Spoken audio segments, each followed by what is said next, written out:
In this section, we're solving systems of equations. I show you two different ways, substitution and addition. On your test, on your exam, I do not care which way you work these. So either example, either method is fine. Just make sure you know one or the other because it's heavily tested on the exam. So you see something at the bottom, if the number of solutions of two linear equations can have one of three cases, and this is just for future reference. First of all, the two lines, because it's two equations, right? The two lines can intersect at one point. Okay? In that case, their intersection, that x and y value, would be the answer. So that's one case. The second case, let me draw that other line in blue. That might help a little.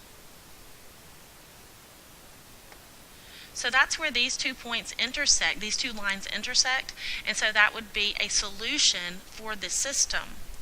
You might also have it where here's your first line and here's your second line. What you'll notice about these is they never cross, so that means this particular scenario would have no solution because they never cross. And lastly, you might have one line that looks like this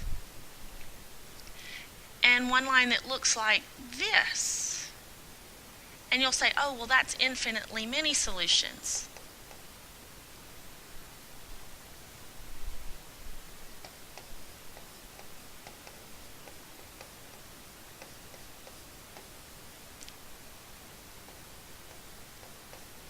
Now, that doesn't mean that every number in the whole wide world would work, though, but it means that infinitely many solutions along that line. So this green point here, and this one, and this one, and this one, and this one, and this one, all of these would solve that particular system. So that's just a visual of what systems of equations look like. You'll use these greatly in a business calculus class where you're doing supply and demand or cost and revenue. Cost and profit. So that's where you might see this again. Okay, so I ask you to solve for x, and I encourage you to do it by substitution. Of course, whichever method that you wanted was fine. What you'll notice for this one is that the x's are lined up and the y's are lined up, the equals are lined up. So technically, this particular one here would be fine with substitution, or it would be equally easy to work with the addition. Either method would be easy to use for this particular example. Okay, but I asked you to solve it by substitution. Let me flip over real fast where I'll have what you're seeing.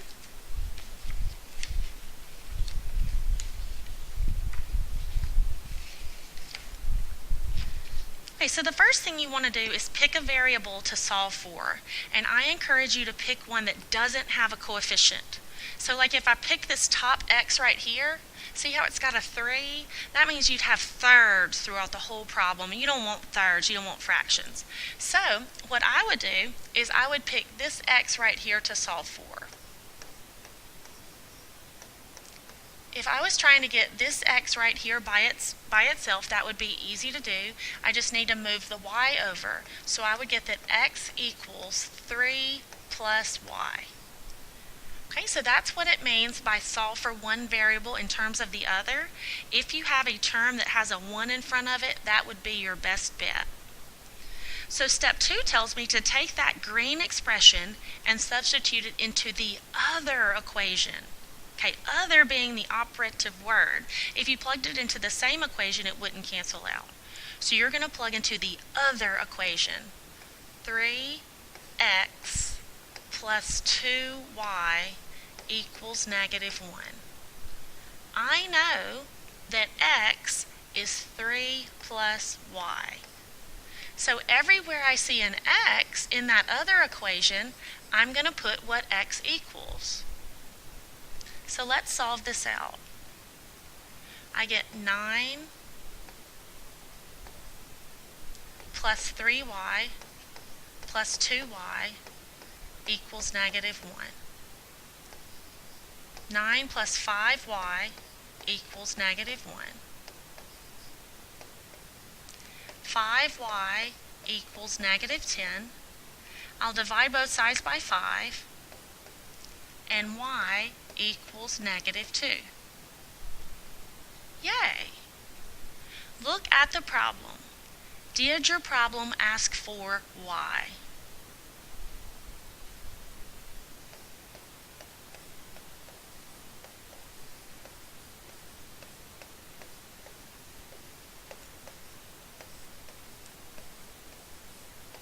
The reason I write that red statement on there is that's the trickiest part of this in a multiple choice format.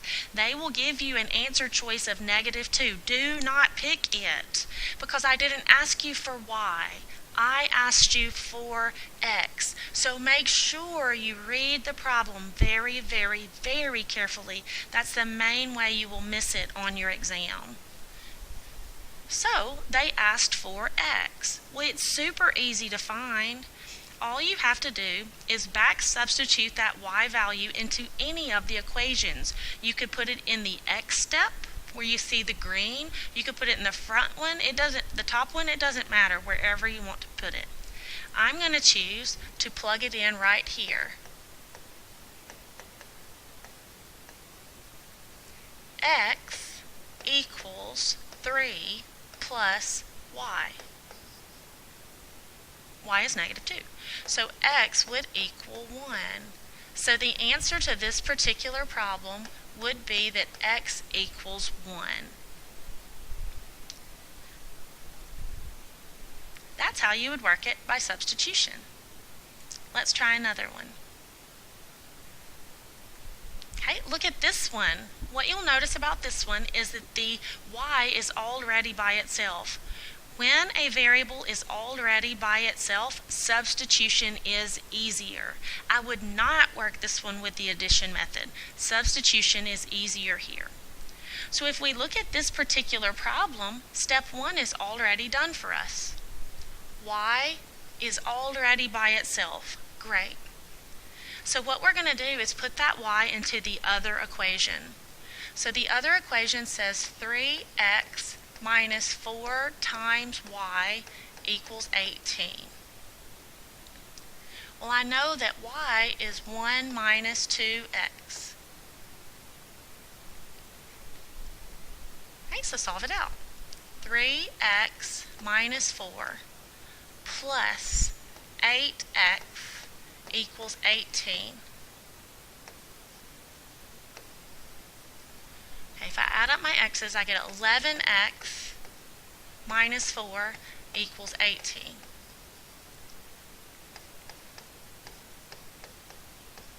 Add 4. 11x equals 22. X equals 2.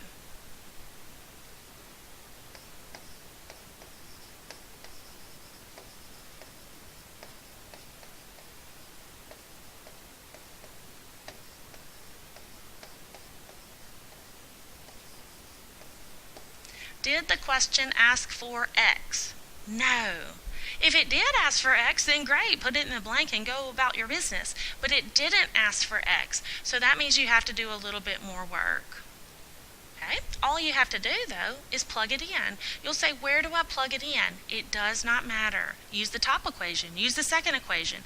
Wherever you want to plug it in, you can get your y value. I'm just going to use the top one. Either one would have been fine, though. Remember that x is 2.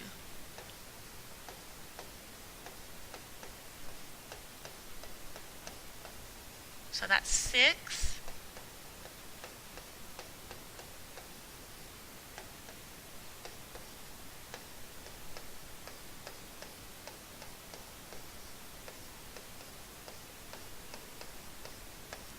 And y would equal a -3.